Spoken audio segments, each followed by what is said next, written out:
I'm Lauren, 34, and a single mom to Ethan and Olivia. They're my whole world.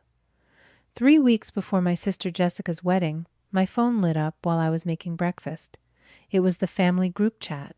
My own mother, Karen, wrote it plain as day. Lauren, it's best if you and the kids don't come. You make things awkward. My sister Jessica's response, a single laughing emoji. My chest tightened, vision blurring, seeing my kids mentioned like that. But my fingers were steady as I typed back, "Then you won't need my card for the venue." They just laughed again.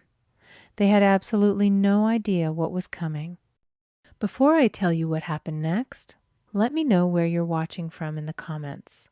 Growing up in Lakewood, Colorado, just outside Denver, felt like living on a movie set where my family played the lead roles in a perfect suburban drama.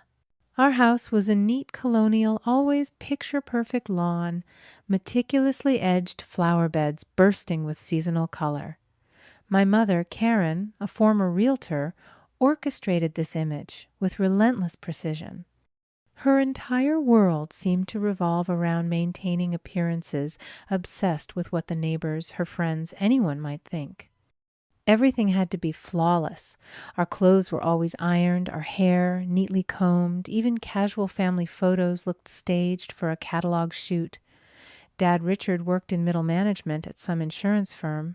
He was present physically, but emotionally, he mostly deferred to Mom, reinforcing her rules and her priorities with a kind of passive agreement.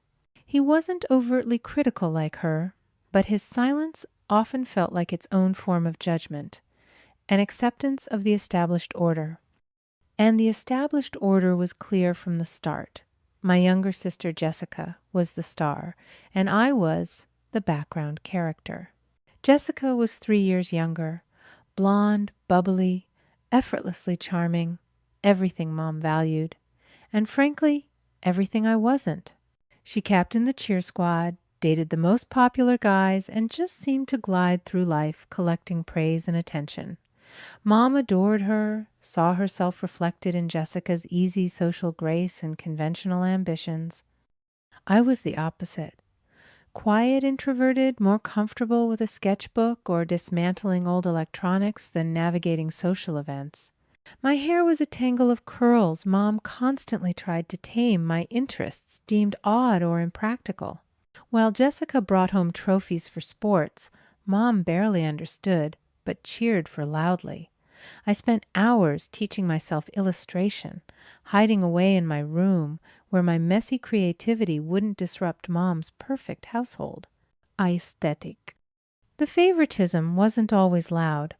Sometimes it was in the small things, the quiet comparisons. Christmas was always a clear illustration. One year, Jessica unwrapped the brand new digital camera she'd casually mentioned wanting complete with extra lenses. I got a set of professional watercolor paints. A decent brand, sure, but not the specific high pigment set I'd painstakingly researched and circled in an art catalog I'd accidentally left on the coffee table. "We know how practical you are," Lauren Mom had said, beaming at Jessica snapping photos. "Art supplies are always useful. Useful, yes, but wanted her not so much." Another time, when I was maybe 13, I won a local library's art contest. First place. It came with a $50 gift certificate to an art supply store. I was ecstatic. When I showed Mom the certificate and the winning drawing, a detailed charcoal sketch of our old dog Buster, she glanced at it briefly. "That's nice, dear. Just make sure you frame it properly if you hang it up." Mismatched frames look so cluttered. Later that week, Jessica got second place in a school talent show for a lip sync routine. Dad took us all out for celebratory ice cream sundaes. My art contest win wasn't mentioned. Dad's involvement usually centered around Jessica. He'd spend hours in the backyard helping her practice softball pitches, his voice carrying encouragement across the lawn. When I tried to show him a simple website I'd coded nervously explaining how the links worked, he just nodded vaguely. "Looks complicated, Lauren. Make sure you're spending enough time on your actual homework. My computer stuff, as they called it, was treated like a slightly embarrassing tick, while Jessica's every athletic or social achievement was billboard material. Family gatherings became performances I dreaded. Aunts and uncles would coo over Jessica's latest accomplishments, making the honor roll barely getting asked to prom by the student council president. I'd try to mention a freelance illustration gig I'd landed designing a logo for a small local bakery, and the conversation would quickly pivot back to Jessica. "Oh, that's nice," Lauren Aunt Patty would say. "Jessica, tell us about that marketing internship you applied for." It was like my life happened in a different, less interesting dimension. Dad would introduce Jessica with a booming pride, listing her activities. Then he'd gesture vaguely towards me. "And this is Lauren. She's very creative." The unspoken but always hung heavily in the air. My path diverged even more sharply from Jessica's when I got pregnant with Ethan during my final year of college. The relationship with his father had ended months before I even knew. Telling my family was difficult. Mom's first reaction wasn't concern or support, but a panicked, "What will people think?" Jessica, already armed with her business degree and climbing the ladder at some downtown marketing firm, just gave me this look, pity mixed with a kind of smug superiority. "Oh, Lauren," she'd sighed, "how are you going to manage a baby?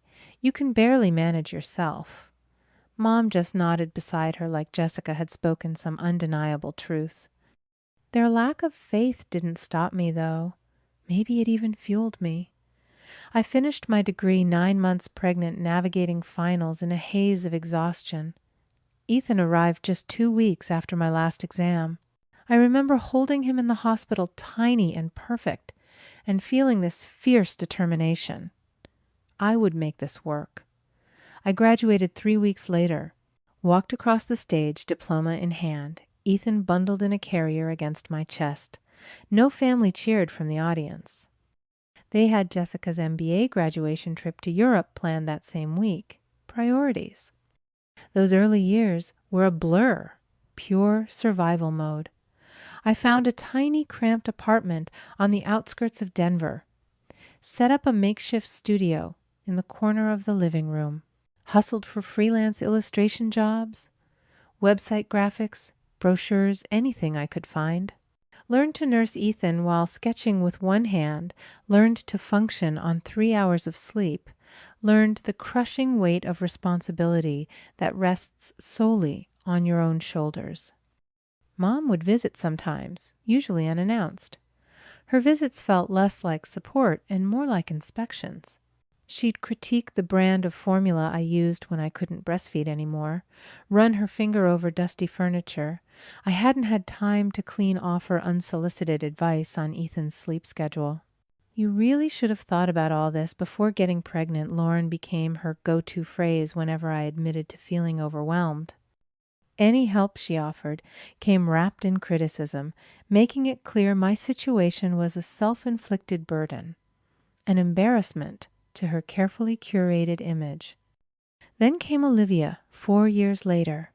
Her father, David, was kind, artistic, and ultimately unreliable. We thought we could build something, but his music career always came first. When Olivia was 2, he moved to Nashville, chasing a dream, leaving behind promises of support that faded faster than his tour dates. So there I was, 28, single mom of 2 incredible, exhausting kids. But I was making it work. My freelance business had grown through sheer grit and word of mouth. I'd built a reputation for being reliable, creative, delivering quality work even on impossible deadlines. Working from home meant I could manage school pickups, sick days, scraped knees. It also meant working until 2 a.m. after the kids were finally asleep, fueled by caffeine and the constant pressure to keep everything afloat. Meanwhile, Jessica continued her ascent. She landed a high-profile marketing executive job, bought a trendy loft downtown with parental help for the down payment, drove a company car. Her life seemed effortless, sprinkled with business trips, expensive dinners, and weekends skiing in Vail. Our paths couldn't have looked more different. Family dinners, which I still attended maybe twice a month out of a misplaced sense of obligation, became exercises in comparison. Mom would hold court detailing Jessica's latest promotion or networking coup. Then she'd turn to me, her voice tinged with concerned, trolling pity. "And Lauren, how is your little art business going? Are you managing all right with the children?" The implication was always clear. Jessica was achieving, succeeding, making them proud. I was just managing. My freelance successes, landing a contract with a well-known local magazine or winning a design award, were met with polite nods before the conversation inevitably shifted back to Jessica's more comprehensible, more respectable career. It's a pattern psychologists sometimes talk about: the golden child and the scapegoat, or maybe more accurately, the gilded cage and the land of exile. It's not really about love, not unconditional love anyway. It's often a control mechanism used by parents who feel insecure themselves. Jessica, the golden child, was put in this gilded cage. She got all the praise, all the resources, but only as long as she perfectly mirrored Mom's expectations, followed the approved path. Me, I was shipped off to the land of exile, emotionally speaking. I became the repository for everything different, inconvenient, or non-conforming in the family narrative. But here's the paradox. Psychologists point out exile in a strange way offers freedom. Freedom from the crushing weight of constantly needing to please, to perform. Ironically, that gilded cage can be more suffocating than exile. The one inside never learns they have wings. The one banished has to learn to fly just to survive. And fly I did in my own way. While Jessica decorated her cage with expensive furnishings, funded partly by Mom and Dad, I was building something from scratch in my exile. Something real, something mine. But the emotional distance felt vast. At those family dinners, watching Mom beam at Jessica while offering me advice on budgeting or finding a more stable job, the message was unmistakable. I was loved, perhaps, but conditionally. My life, my choices, my children, they didn't quite fit the perfect family portrait. Karen was so desperate to paint. Then came the dinner where Jessica announced her engagement. It wasn't just any engagement. She was marrying Michael Davidson.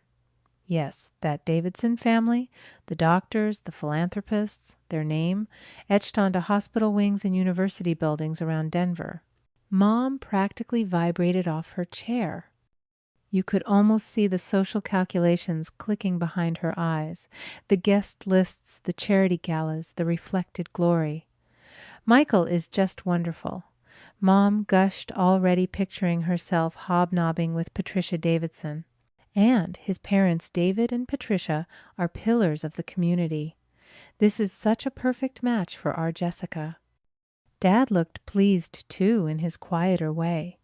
A respectable son-in-law from a family with impeccable credentials, it fit perfectly into his worldview.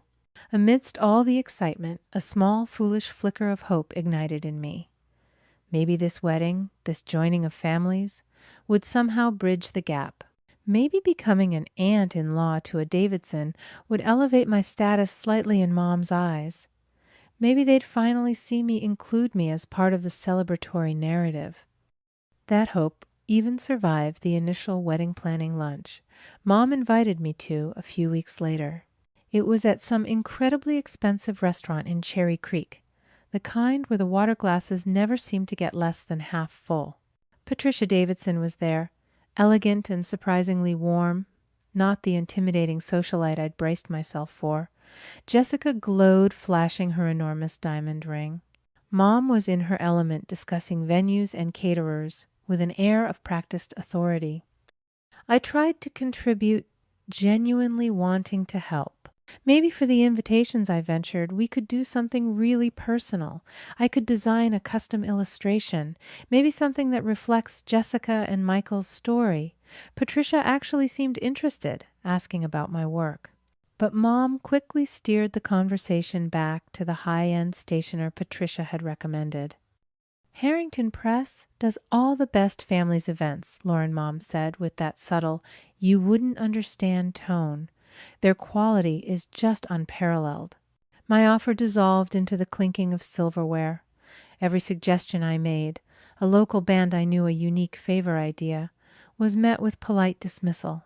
The theme was clearly impressed. The Davidsons and my creative input didn't fit the expensive traditional mold. The real blow came a few days later via a phone call from Mom.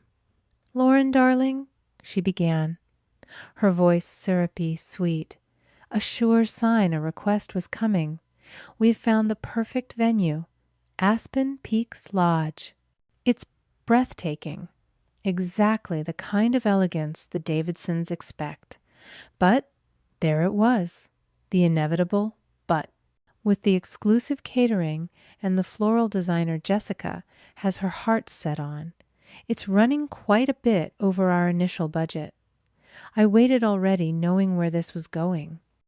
"We were wondering," she continued, "since you're doing so well with your illustration work, now if you could possibly help out, just a little contribution towards the venue to help make your sister's dream day perfect. Family helps family, after all."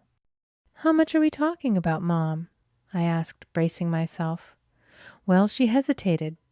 "We thought perhaps 10,000. It would really secure the booking and ease everyone's minds. $10,000.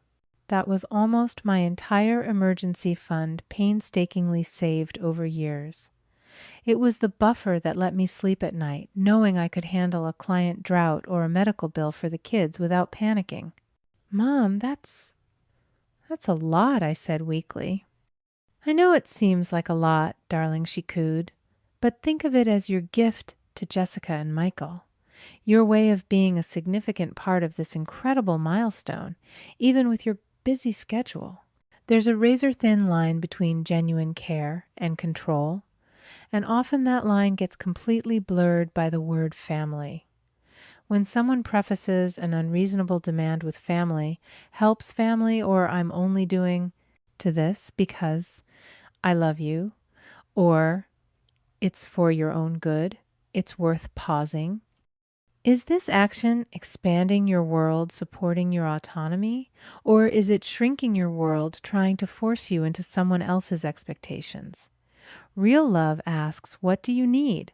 Control disguised as love dictates. This is what you must do. Recognizing that difference is the first step toward breaking free from manipulation, even when it comes wrapped in a familial bow. My mother's words echoed that pattern perfectly. My contribution wasn't just money. It was framed as my entry ticket to familial relevance, my way to buy into Jessica's perfect narrative. Against my better judgment, worn down by years of seeking acceptance and terrified of the fallout if I refused, I reluctantly agreed. "Okay, Mom, I can do the 10,000. But that's really stretching me thin." "Oh, thank you, Lauren. You won't regret it. This means so much to all of us, especially Jessica." The relief in her voice was palpable, and for a fleeting moment I felt a familiar, hollow satisfaction, the temporary warmth of having pleased her, even at my own expense. In the wake of my agreement, there was a brief period of apparent inclusion. Ethan and Olivia were officially asked to be a junior groomsman and a flower girl. The kids were thrilled, bouncing off the walls with excitement. Seeing their joy made the financial sacrifice feel slightly less painful. Maybe this was bringing us closer. That hope died a quick, brutal death during the subsequent shopping trip for their outfits. Mom insisted on coming along to supervise. The afternoon was a masterclass in passive aggression and overt criticism. Ethan, stand up straight. You slouch like a... Well, never mind. Olivia, darling, try not to touch everything. That white dress needs to stay pristine. My daughter's natural 6-year-old ebullience was treated like a potential catastrophe. When Ethan accidentally bumped a clothing rack, Mom sighed dramatically. This is what I worry about, Lauren. They need more structure, more discipline, if they're going to manage a formal event. Every choice I made for their outfits was second-guessed. Are you sure about those shoes, Lauren? They look a bit orthopedic. Perhaps a different hairstyle for Olivia. Something sleeker. By the end of the trip, both kids were subdued and close to tears, and I was gritting my teeth so hard my jaw ached. This wasn't about finding outfits. It was about reinforcing that my children like me didn't quite meet her standards. The beautiful, expensive wedding was taking shape, but the price of admission felt higher than just $10,000. After the disastrous shopping trip, the invitations and communications regarding wedding events seemed to dry up. I heard about the bridal shower not from Mom or Jessica, but by scrolling through Instagram a week later. There they were, Mom, Jessica, aunts, cousins, even Mom's book club friends, raising champagne glasses in someone's elegantly decorated living room. Jessica looked radiant, surrounded by piles of gifts. The caption read something like, "Showering our beautiful bride. Jessica's getting married bridal blisses." I wasn't in a single photo because I hadn't even known it was happening. I scrolled through image after image, my stomach twisting. It wasn't just that I missed the party. It was the deliberate exclusion, the message sent by my absence in those glossy, happy photos. I wasn't part of the inner circle, not important enough to include in this traditional pre-wedding ritual. I texted Jessica casually. Looks like the shower was fun. Sorry I missed it. Things have been crazy here. Her reply came hours later. It was fab. Totally swamped talk later.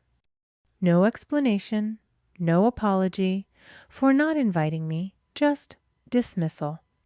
Then, a few days after that, I bumped into Aunt Linda, Mom's younger, more down-to-earth sister, at the grocery store. After catching up for a few minutes, she gave me this sympathetic look. "Honey," she said, lowering her voice, "I hope you weren't too upset about missing that dinner at Karen's last week." "What dinner?" I asked, confused. "Oh," Linda hesitated clearly, realizing she'd stepped into something. Karen and Richard hosted the Davidsons' Michael's parents. Just a small, intimate get-together to, formally welcome them. Another event I knew nothing about. Another deliberate exclusion. "Did Mom happen to mention me at all?" I asked, trying to keep my voice light. Linda winced. "Actually, yes. Patricia, that's Michael's mother, asked about Jessica's siblings." Karen got this flustered look and said Jessica was her only daughter who lived nearby. Said her older daughter was some kind of free-spirited artist living way out in California, very focused on her career. No children. California? No children. My blood ran cold. She wasn't just excluding me. She was actively erasing my existence, rewriting my life story to fit whatever narrative she thought would impress the Davidsons. "Thanks for telling me, Aunt Linda," I managed, feeling numb. Sometimes it's hard to keep track of Mom's stories. Armed with this knowledge, I tried again to pin Jessica down about our roles, mine and the kids, in the actual wedding. My texts went unanswered for longer periods. When I finally got her on the phone, she was all vague reassurances. "Oh, things are still being finalized, Lauren. The seating chart is a nightmare, but Jess, I need to know about the kids' outfits, and if I need a specific dress, don't worry about it right now. We'll figure it out closer to the date." Things are just so hectic. Her evasiveness confirmed what Aunt Linda's intel suggested. We were being quietly, systematically removed from the picture. And then came the group text. The final brutal confirmation. It landed 3 weeks before the wedding date, right as I was making breakfast for Ethan and Olivia. My phone buzzed on the counter, the family group chat Mom had created for wedding updates. I glanced over. Mom had posted photos of floral arrangements. Jessica replied about RSVPs. Then Mom's message, "Lauren, we think it's best if you don't come to the wedding. You and your kids just make things awkward, and we want this day to be perfect for Jessica." I froze, stared at the words, read them again, make things awkward, perfect for Jessica. Then almost instantly Jessica's reply popped up, a single laughing emoji, followed by Mom's right. No offense, but Michael's family is really classy. Classy. Implying we weren't. Implying my children weren't. My vision blurred. The spatula clattered from my hand onto the floor. More messages started pinging. "Mom, again. It's nothing personal, Lauren. It's just that the Davidsons have certain expectations. Children who aren't properly behaved would be a distraction. Jessica, plus, you always look so stressed and tired in photos. This wedding is going to be in all the local magazines. Mom, incredibly. We still appreciate the venue contribution. Of course. That was very generous. My $10,000 was appreciated even if my children and I weren't welcome." Dad finally weighed in. "Your mother's right, Lauren. Sometimes it's better to step back. No need to make this about you. Make this about me." They were uninviting my children from their aunt's wedding via text message. Then the extended family started chiming in, validating Mom and Jessica's cruelty. "Aunt Patty Lauren, dear, perhaps this is for the best. Remember that time Ethan spilled juice at Cousin Beth. More intimate ceremony equals more elegant. You understand, right? Not one voice questioning it, not one person saying, 'This is wrong.' Mom, are you okay?"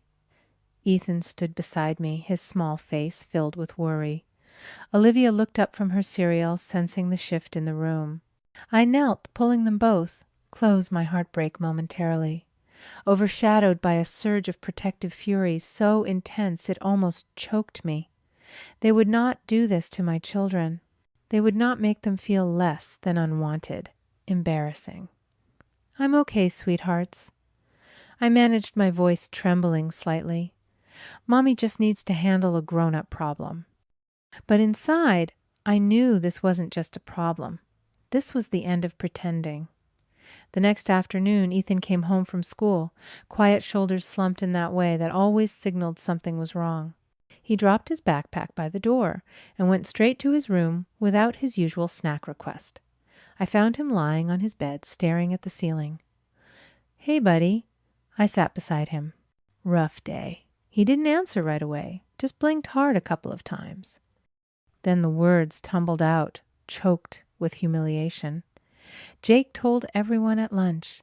Jake, Jessica's soon-to-be stepson, told everyone what, honey? That we're not going to the wedding. He said it's because we don't know how to act right, and his grandma Patricia doesn't want us there." My heart shattered. Again, this wasn't just family drama anymore. It was actively hurting my child, publicly shaming him. I pulled Ethan into a hug, feeling his small body tremble with suppressed tears. "Listen to me, Ethan. What Jake said is absolutely not true. Him saying that is mean, and it reflects badly on him, not on you or Olivia. But why aren't we going?" He mumbled into my shoulder. Because I took a deep breath, choosing my words carefully sometimes. Grown-ups make choices that aren't kind. Grandma Karen and Aunt Jessica made a choice that hurt my feelings very much. And when people hurt our feelings and don't treat us with respect, it's okay to take some space from them. That's called setting a boundary. It protects us. He looked up, confusion warring with the hurt in his eyes. So, we're setting a boundary. Yes, we are. Because you and Olivia deserve to be around people who celebrate you, not people who make you feel bad or awkward. It wasn't a perfect explanation, but it was the truth framed in a way he could hopefully understand. The incident solidified my resolve. This wasn't just about me anymore. That evening, after the kids were asleep, I called Mark, my lawyer friend. I laid out the whole situation, the text, the $10,000 demand, the subsequent pressure. Legally, am I obligated to pay for this venue since I verbally offered before they uninvited me? Absolutely not. Mark confirmed immediately. A verbal offer for a gift, especially one made under those circumstances, and then rescinded after they excluded you, isn't a binding contract. Did you sign anything with the venue? No, never. Then you're clear. Morally, it's obvious. Legally, you owe them nothing. One more thing, I hesitated. Is it possible my mom could have put my name on the contract with the venue, maybe listing me as a co-payer or guarantor without my knowledge? Mark sighed. It happens, especially with family members who have boundary issues. If she did that without your signature or authorization, it's potentially fraudulent on her part. It could definitely complicate things for them with the venue if they're expecting funds tied to your name. His words confirmed my uneasy suspicion. It sounded exactly like something Mom would do. Make a commitment involving me, assume my compliance, and then act shocked when I balked. Driven by this, the next morning I called Aspen Peaks Lodge directly. Posing as Jessica's sister, just confirming details, I navigated the automated menus until I reached the events coordinator. Yes, the Davidson-Thompson wedding on the 21st, the coordinator chirped after pulling up the file. Beautiful choice grand ballroom, garden ceremony. Expecting about 200 guests. Perfect, I said smoothly. I'm just double-checking the payment schedule for my mom. Has the final balance been settled? There was a pause. Actually, the coordinator said, her voice lowering slightly, the final payment is past due. We sent a reminder last week. Our contract requires full payment 14 days prior, which was yesterday. Oh, I feigned surprise. Mom thought everything was handled. My $10,000 contribution was supposed to cover the rest. Ah, yes, the coordinator confirmed. We have a note here about a payment expected from Lauren the sister, but we haven't received it. And technically, since her name is listed on the contract writer as responsible for that portion, we'd need either the payment or a signed amendment removing her to finalize the booking. Bingo. Mom had put my name on the paperwork. Thank you, I said quickly. I'll follow up with my mother immediately. Hanging up, I felt a cold fury mixed with vindication. This wasn't just emotional manipulation, it was bordering on fraud. She'd used my name, my implied reliability, to secure their extravagant plans, all while intending to exclude me. I immediately drafted the email Mark had suggested. Clear, concise, professional. Addressed to Mom and Jessica CCing, the venue coordinator, subject, wedding, venue, contribution, Jessica Thompson and Michael Davidson, wedding. Dear Karen and Jessica, following the communication on date of text, in which I was informed that my children and I are not welcome to attend the wedding ceremony or reception, I am formally rescinding my previous verbal offer to contribute $10,000 towards the Aspen Peaks Lodge venue cost. As we are prohibited from attending the event, providing financial support is no longer appropriate. Please adjust your financial arrangements accordingly. I wish you well with the celebration. Regards, Lauren. I hit send. Then methodically, I went into my phone and blocked both their numbers along with Dad's and Aunt Patty's. Radio silence. I needed it. Just as I was closing my laptop, my phone rang with an unknown Denver number. I almost ignored it, but answered on impulse. Lauren, this is Michael Davidson. Jessica's fiancé. My heart jumped. Hello, Michael. This is unexpected. I'm sure it is. His voice sounded genuinely bewildered. Look, I hope you don't mind me calling directly. I got your number from an old family contact list Jessica shared months ago. There seems to be some confusion about the wedding, and frankly, I'm trying to figure out what's actually going on. He explained he'd overheard Karen and Jessica in a hushed, panicked conversation about the venue payment being overdue after the wedding planner had called him looking for an update, mentioning my name. Jessica told me weeks ago that you weren't comfortable attending formal events and preferred to sit this one out. Said it was your choice. Michael, I took a deep breath. That is absolutely not true. Until last Thursday, my children and I believed we were in the wedding party. Then your future mother-in-law and wife sent me a group text explicitly uninviting us because, quote, we make things awkward and they want a perfect day for Jessica and that Michael's family is, quote, really classy. There was dead silence on the line. What? They uninvited my 10-year-old son and 6-year-old daughter via group text Michael. Jessica responded with a laughing emoji. That can't be right, he stammered, but the doubt was clear in his voice. This doesn't sound like Jessica or Karen. Would you like to see the text exchange? I offered calmly. I can forward it to you right now. Yes, he said immediately. Please, I need to understand this. I forwarded the entire humiliating thread. 20 minutes later, he called back. His voice was different, tight with anger and disbelief. Lauren, I am so sorry. I had absolutely no idea. Reading those messages, it's appalling. How they spoke to you involving the kids. My parents would be horrified if they knew. This is not who we are. I appreciate you saying that, Michael. Appreciate it. I feel complicit. I should have questioned why I hadn't met you or the kids properly. Natalie and Karen kept making excuses. Wow. He sounded genuinely shaken. Thank you for showing me the truth. I need to go talk to Natalie. And my parents. He hung up, leaving me staring at my phone, the unexpected validation, feeling like the first ray of sunshine after a long storm. The morning of Jessica's wedding arrived bright and sunny, a perfect Colorado day. I woke up, not with dread or sadness, but with genuine excitement. Today wasn't about them. It was about us. Ethan and Olivia were practically vibrating by the time we piled into the car backpacks loaded with snacks and sunscreen heading towards Elitch Gardens downtown. I'd made a conscious decision, phone off, tucked away.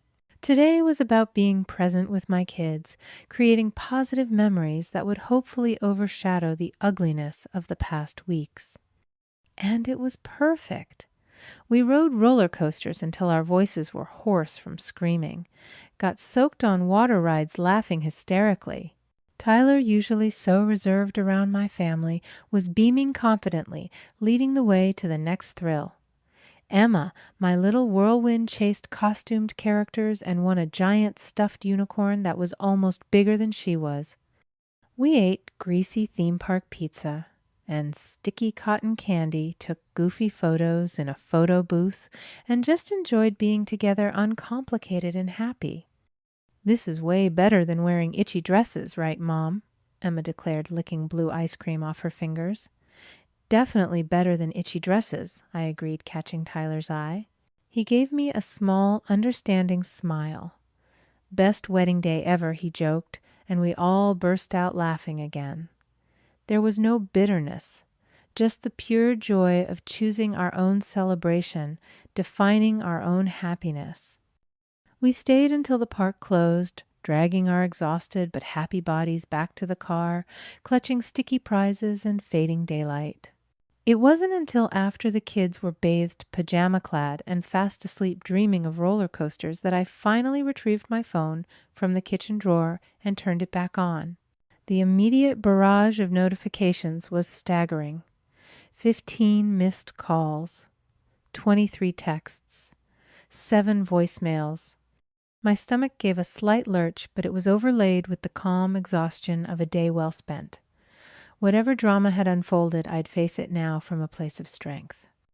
I started with the voicemails. The first timed at 10:30 that morning was Mom, her voice tight but controlled. "Lauren, I hope you'll reconsider your position about the venue payment. The wedding starts at 4, and we need to resolve this before then. Call me back immediately." The second left around noon was pure panic. "Lauren, this is getting ridiculous. The venue manager is saying there's an issue with the final payment. Call me back right now." By the third voicemail, time-stamped 1:15 p.m., Mom's composure had shattered completely. "Lauren, please," she sobbed. "You have to help us. The venue manager is threatening to cancel everything if the final payment isn't made by 3. I don't know what you said to them, but they're insisting the contract listed you as a partial payer, and they can't proceed without your payment or a signature removing you. Please, Jessica is in tears. You can't ruin her wedding like this." The remaining messages descended into chaos. Jessica crying hysterically about how the venue manager was being unreasonable, the photographer and florist already setting up. Another from Mom, nearly incoherent, mentioning something about trying to move the reception to the church basement. Then Dad, his voice cold with fury. "Your little stunt has consequences, Lauren. Expect them." I listened to them all, a strange detachment settling over me. This wasn't my fault. This frantic scrambling, this public humiliation, it was the direct result of Mom's deceitful attempt to use my name on a contract without my consent. My email hadn't caused the problem. It had merely exposed the ticking time bomb she herself had set. It's a fascinating dynamic, really, how toxic family systems operate. There are often these closed loops, each member playing a specific, often unspoken role, all adhering to silent rules designed to keep the dysfunctional structure intact. Disrupting that structure from the inside is incredibly difficult because everyone is invested consciously or unconsciously in maintaining the status quo, even if it's painful. That's why change, real change, often has to come from an outsider. Someone not bound by the family's history, its unspoken contracts, its curses. An outsider like Michael in this case can step in with objective eyes, see the distortions clearly, and simply name the truth. Their actions, their refusal to play by the established rules, act like a stone tossed into a stagnant pond, sending out ripples that force everyone within the system to confront the ugliness they've been ignoring. Michael didn't just question Jessica and Karen. He inadvertently held up a mirror to the entire unhealthy dynamic. Thinking about Michael's intervention, I felt a wave of gratitude. Without his call, without his willingness to question the narrative he was fed, the truth might have remained buried. My family would have continued blaming me, and the core issue, Mom's manipulation and dishonesty, would never have come to light in the same way. The chaos wasn't the goal, but it was perhaps a necessary consequence of truth finally breaking through the carefully constructed facade. I let the dust settle for a day before finally deciding to return Mom's calls. I needed to be in a calm space centered before engaging again. I made sure Ethan and Olivia were deeply engrossed in a movie, then stepped out onto my small apartment balcony with my phone. Mom answered on the first ring, her voice tight with a mixture of exhaustion and barely suppressed rage. "It's a bit late to call now, isn't it, Lauren?" she snapped, bypassing any greeting. "I was busy with the kids yesterday, Mom," I replied evenly. "We went to Elitch Gardens.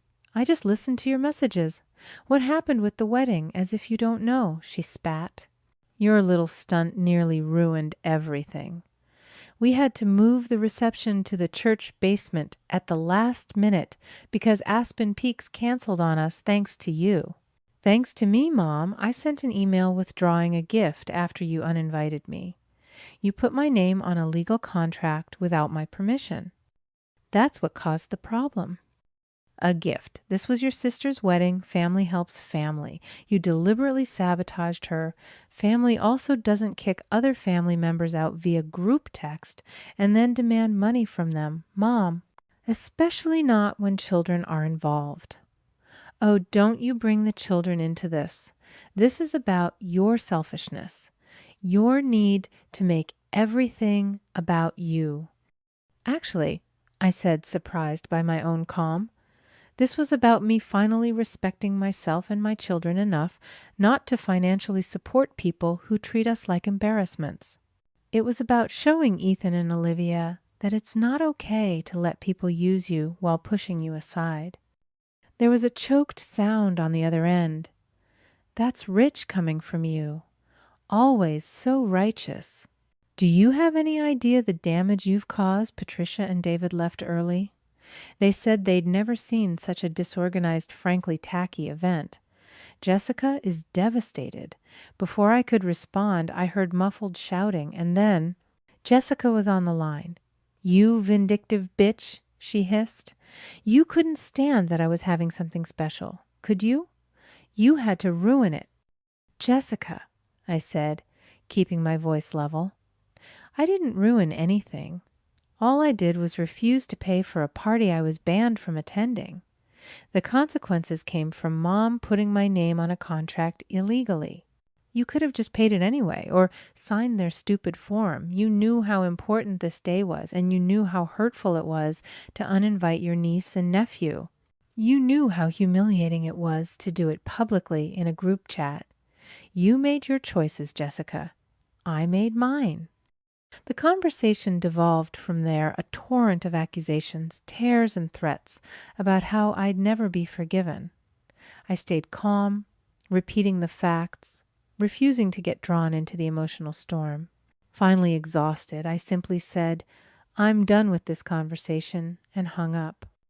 A few days later, just as the emotional echoes of that call were starting to fade, I received another unexpected call from an unknown number, this one with a different Denver area code. Hesitantly, I answered, Lauren, this is Patricia Davidson, Michael's mother. I hope you don't mind me calling. Michael gave me your number. I was stunned. Not at all, Mrs. Davidson. How can I help you? Please call me Patricia. I wanted to reach out personally to invite you and your children to brunch this Sunday at our home. Michael has told us so much about his new nephew, and niece and David and I are very eager to meet you all properly. I couldn't speak for a moment. An invitation from them after the wedding disaster? That's very kind of you, I stammered. We'd be happy to come. Wonderful, her voice was genuinely warm. And, Lauren, I want you to know, Michael has explained the circumstances surrounding the wedding. David and I were quite disturbed to learn how you and your children were treated. That's not the kind of family values we raised Michael with. After arranging the details, I hung up feeling completely bewildered. This was the opposite of what I'd expected. That Sunday, arriving at the Davidsons' large but welcoming home in a quieter, established neighborhood felt surreal. Patricia greeted us at the door with a warm hug, immediately putting Ethan and Olivia at ease. David, Michael's father, a kind-eyed man with a gentle demeanor, shook my hand firmly and then knelt to talk to the kids about their favorite superheroes. Michael was there too, looking relieved to see us. The house felt lived in and comfortable, filled with books and art, a stark contrast to my mother's perpetually staged living room. Ethan Michael tells me you're quite the baseball player, David said, leading him off to show him a collection of Rocky's memorabilia. Olivia, would you like to see the antique dollhouse I had as a girl? Patricia asked, taking my daughter's hand. As the kids happily explored, Patricia led me to a sunny patio overlooking a beautiful garden. I wanted to speak with you directly, Lauren, she said, handing me a glass of iced tea. What Karen told us about you and what we've learned since, they're very different stories. What did she tell you? I asked, needing to know. Patricia chose her words carefully, that you were a bit of a free spirit, lived out of state, had made some unconventional choices. She implied you struggled with stability and weren't close to the family. I live 20 minutes from her house, I said flatly. I run my own successful business as a single mother of 2. Patricia nodded sadly. That's what Michael eventually pieced together. Lauren, I see a devoted mother with 2 lovely children. Michael deeply respects your work, and frankly, I admire your strength for standing up for yourself in what sounds like an incredibly difficult situation. It wasn't about revenge, I felt compelled to say. It was about protecting my kids. I understand that better than you might think, Patricia said, surprising me. My own mother was similar to Karen in some ways. Appearances were everything. I wasn't quite the daughter she'd envisioned either. In that moment, sharing that vulnerability, an unexpected connection formed. This woman, who my mother saw as the pinnacle of social aspiration, was offering me the empathy, and understanding my own mother couldn't or wouldn't.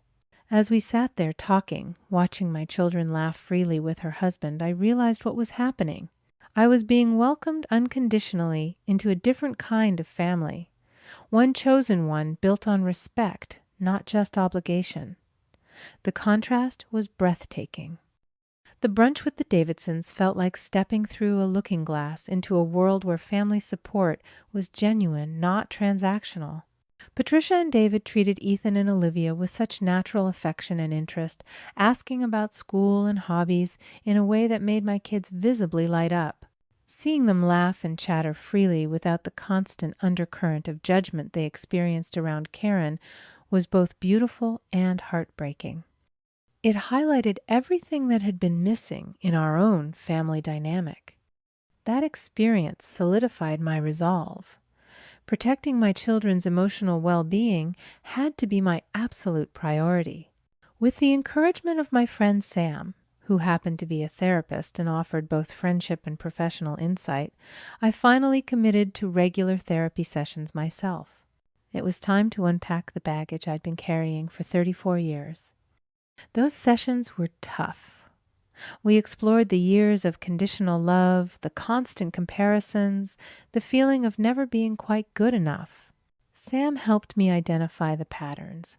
Mom's likely narcissistic tendencies, her obsession with appearances, filtering down to Jessica Dad's passive, enabling my own learned role of trying to earn approval through achievement and compliance. The wedding incident wasn't the cause of the dysfunction Lauren Sam explained gently during one session. It was the symptom that finally became too big to ignore. It forced you to confront a system that was fundamentally unhealthy for you and your children. Understanding the why behind their behavior didn't excuse it, but it did help lessen the personal sting. It wasn't entirely about me. It was about their own issues, their own insecurities projected onto me. Armed with this understanding, I started establishing firm, consistent boundaries.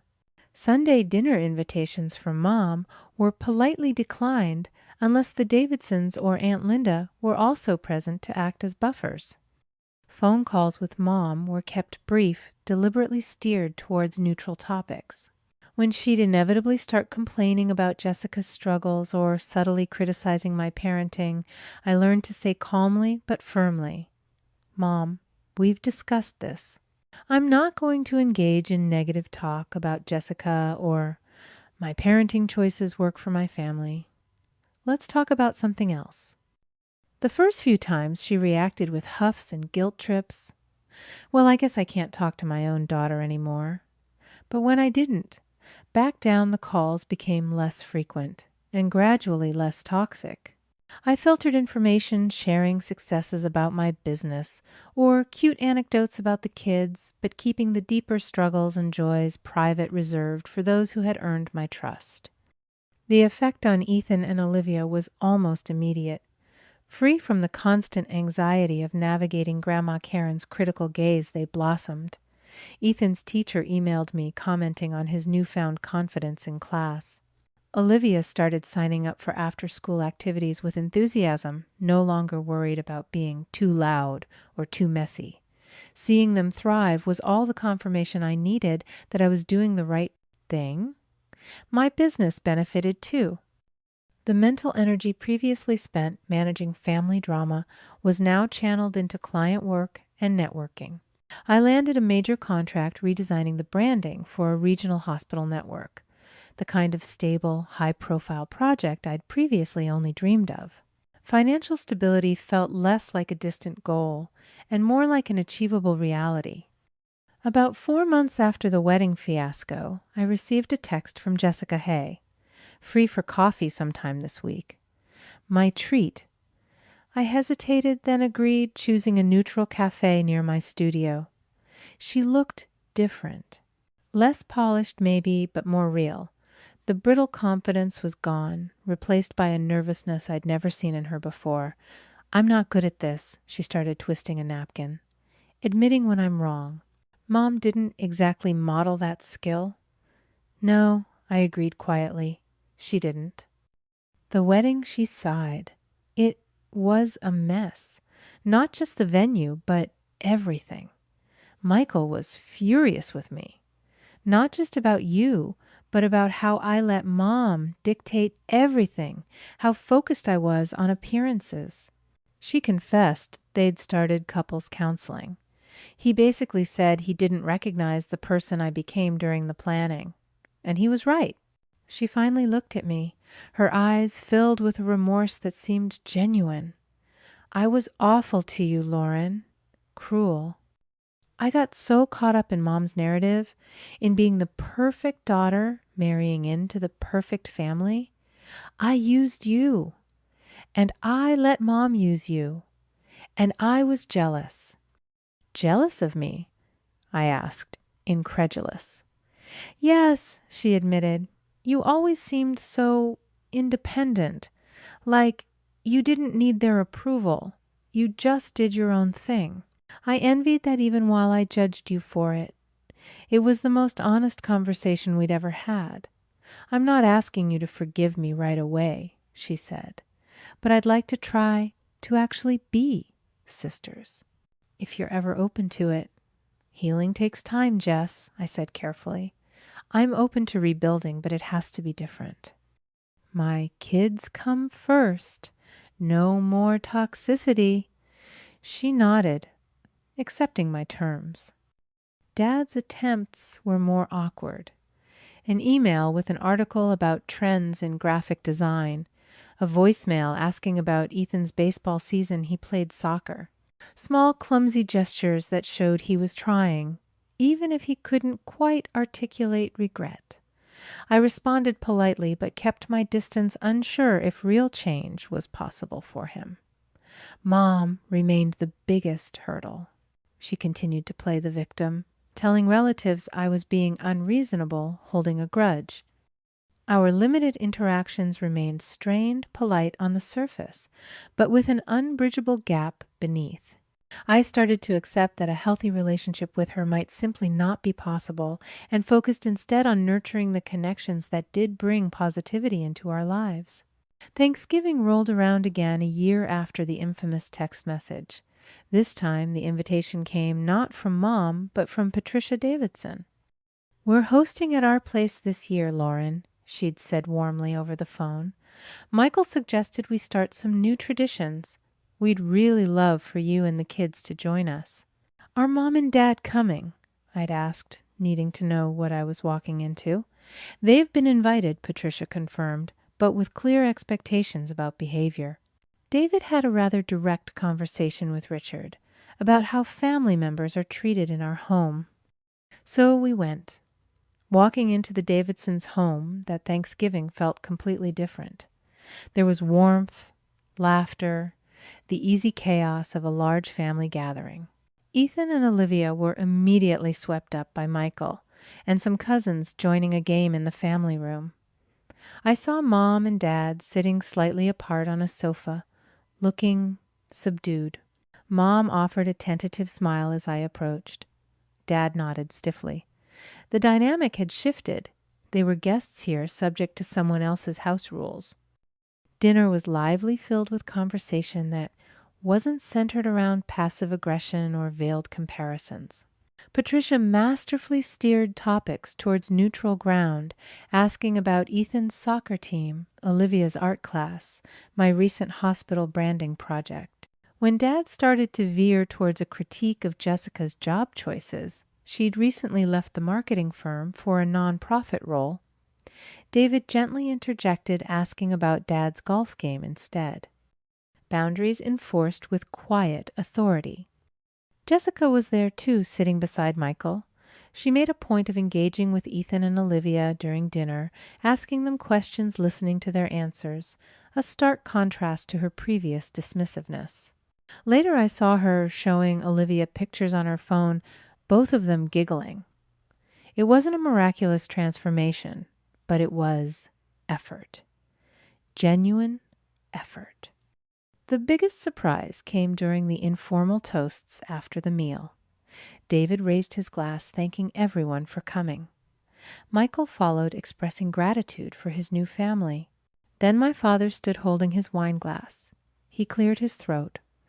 "I'm thankful for many things," he began, his voice a bit unsteady. "Health, family." He paused, looking directly at me across the room.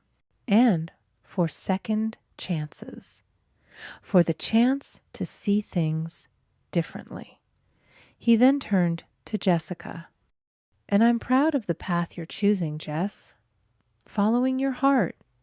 It wasn't a full apology for the past, not even close, but it was an acknowledgement of both his children, of both our paths, without the usual comparison or judgment." Mom reached over and squeezed his hand, tears in her eyes. Later, while helping Patricia clear plates in the kitchen, she gave me a knowing look. "Progress, not perfection, right?" she murmured. "Exactly." I smiled back, feeling a sense of peace I hadn't thought possible a year ago. Driving home that night with Ethan and Olivia sleeping peacefully in the back seat, I reflected on the journey.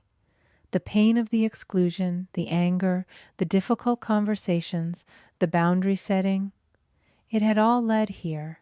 Not to a perfectly healed family, maybe not ever, but to a place of honesty. A place where I finally understood my own worth, independent of their validation. A place where I had built a chosen family. Patricia, David, Michael, Sam, Aunt Linda, who offered the unconditional support I'd always craved. Breaking those toxic cycles hadn't just been for me. It was for Ethan and Olivia. They would grow up knowing that love doesn't demand perfection, that respect is non-negotiable, and that family is about who lifts you up, not who tears you down. The wedding text that broke my heart had inadvertently given me the greatest gift, the permission to finally choose myself to build a life and a family defined by authenticity and genuine connection. Have you ever had to set difficult boundaries with family members, choosing your own well-being, even when it was painful? What helped you find the strength to break unhealthy patterns? Share your experiences and your own stories, resilience, in the comments below. If this story resonated with you, please hit that like button and subscribe for more stories about navigating complex family dynamics and finding your own path to healing. Thank you for listening. Remember, sometimes the family you choose becomes the family that truly chooses you back.